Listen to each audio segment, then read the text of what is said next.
জামাত ইসলাম এরা এরা হলো বেঈমান, এরা হলো মুনাফিক, এরা মুনাফিক। এদের কাছে দেশ বড় নয়, মানুষ বড় নয়, মানুষের জীবন বড় নয়, ঠিক কিনা? আপনারা দেখেছেন না পার্বত্য চট্টগ্রামে ও বৌদ্ধ মন্দিরগুলোর কি অবস্থা করেছে? ভেঙে ভেঙে সব নষ্ট করে তছনছ করে দিয়েছে। হিন্দুদের মন্দিরে যে আক্রমণ করে মন্দির ভাঙে, মূর্তি ভাঙে, তাদের অলংকার চুরি করে, হিন্দু ধর্মের ভাইদের বাড়ি ঘর জমি জায়গা তারা দখল করে নেয়। এই হলো তাদের প্রকৃত চেহারা, ঠিক কিনা? খুন খারাপি আল্লাহ এটা ইসলামের মধ্যে নাই।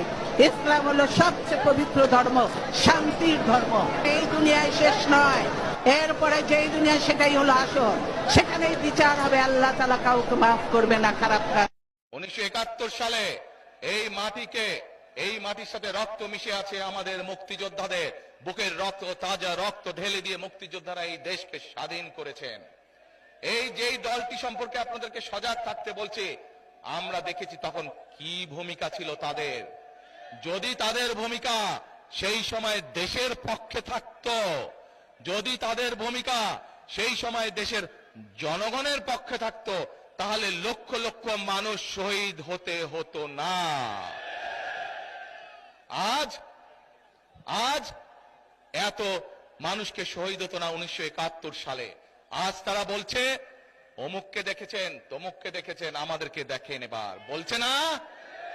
আরে ভাই, আপনাদেরকে তো মানুষ 71 সালেই দেখেছে, ইতিহাস মুছে ফেলা যায় না। 71 সালে মানুষ দেখেছে আপনারা কিভাবে দেশের বিপক্ষে অবস্থান নিয়েছেন, তারপরে লক্ষ লক্ষ মা বোনের সম্মানহানি হয়েছে।